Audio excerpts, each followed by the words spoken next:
Hey guys, B-Tier Plumbing here, and today I'm with my Crane Neuday toilet on the flushometer setup. So this toilet actually has a really powerful flush on full pressure. It actually sprays over the rim on full pressure, which is crazy, and I will show that. But right now I have the pressure turned down. I think I have it set about halfway, so it actually has a pretty powerful swirly flush. This is on a 3.5 diaphragm. This is also one of those toilets that flush really well on 1.6. So towards the end of the video, I will switch to the 1.6 diaphragm so I can get a bunch of flushes. But like I said, I'm pretty sure I have the flushometer turned up about halfway. So it won't have an extremely powerful flush, but it's more of like maybe on a mid-tank setup, which is really cool. So, and I got very lucky as my spud fit on there. This is a larger spud that reduces down just for this type of flushometer, because this type of spud is meant for the older 90-degree elbow toilets that you could put this on there to make it work on flushometer, which is really cool. But yeah, here's a flush.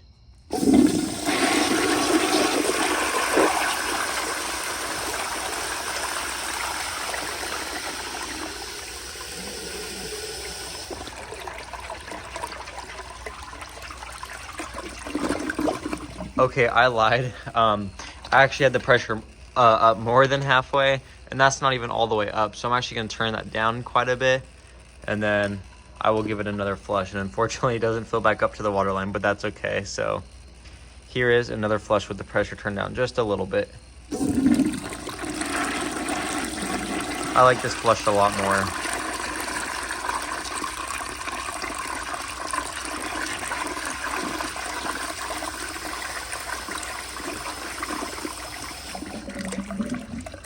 Very nice, and that time it filled back up to the water line.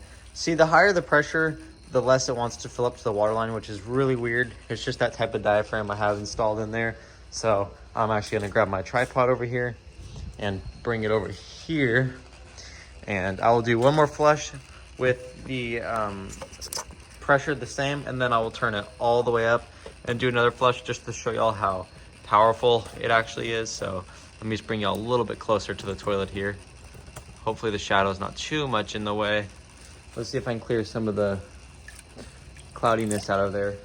Alrighty, make sure my phone is focused, and here's another flush.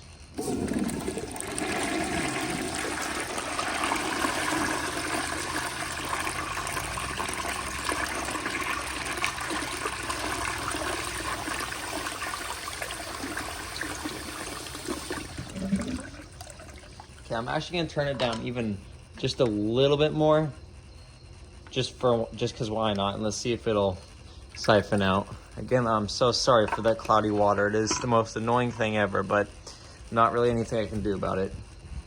Let's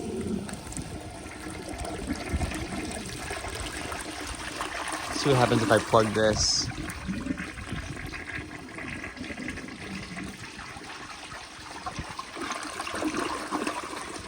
Doing a double flush. I wonder if it'll triple flush. Nope. Well, wow, it actually triple flushed. That was a little surprising. Now for the more exciting flush, I'm gonna go ahead and turn the pressure all the way up. I am going to let the tank fill for about, I'd say 20 seconds or so, just to build up some good pressure. Alrighty, so it's been about 20 seconds. Obviously it looks like it waited a millisecond, but I just cropped out the 20 seconds that I stood here in awkward silenceness. So here is a flush with the pressure turned all the way up.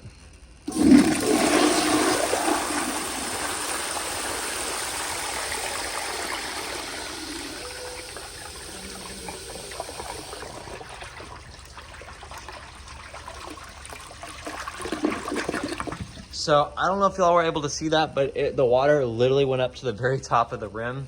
I'm actually going to let the tanks fill all the way just so it could build maximum pressure. And then I will go ahead and flush it again and see if it goes over. Okay, so the tanks aren't 100% full, but I let them fill for a good 2 minutes, so they should have built up plenty of pressure. I don't know 100% if it will go over the rim. I just remember flushing it one time and it did just trickle over the rim a little bit. Not a lot, but hopefully it does, because it's pretty interesting when it does. But here is a flush.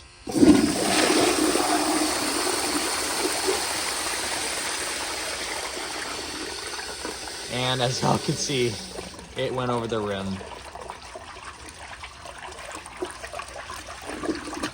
It didn't go over the rim a ton, but it was just enough to where it spilled over for about 2 seconds of the flush. But now I'm gonna go ahead and switch out this 3.5 diaphragm for the 1.6. So I will be right back. Okay, the 1.6 diaphragm is now installed in the flushometer. As y'all can see, I have not turned on the flushometer yet, so let me just angle y'all. Actually, no, yeah, I'll angle y'all into the bowl just like this, so when I turn the flushometer on, y'all will be able to see it. Try to flush before the diaphragm closes, because it is dry, so it might try to flush for a little bit. But yeah, it might even siphon. I don't know. This toilet siphons out really easily with very little water, which is pretty cool.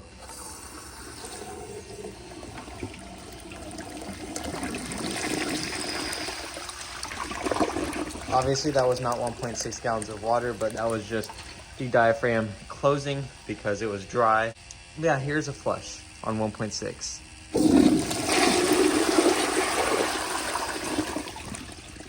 So it honestly has a really cool flush. Let me turn down the pressure just a tad, and it might siphon here. I don't know. Okay, no, it's not going to siphon, but let's see how this does. Let me just make sure my phone is focused here. Okay, here we go.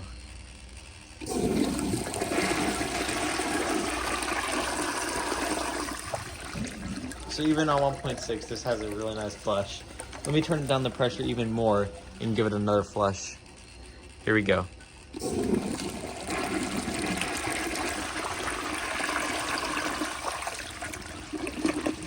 Awesome. Now, I'm gonna go ahead and give it another flush while plugging the jet at the back. This really won't affect much of the flush, but here we go.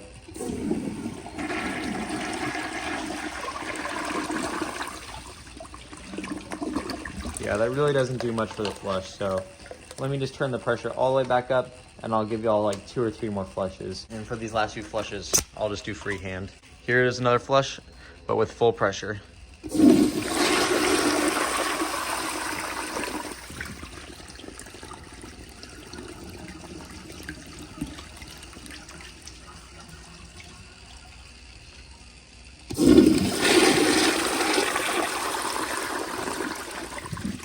Let's see if it'll siphon if I do this. Yep.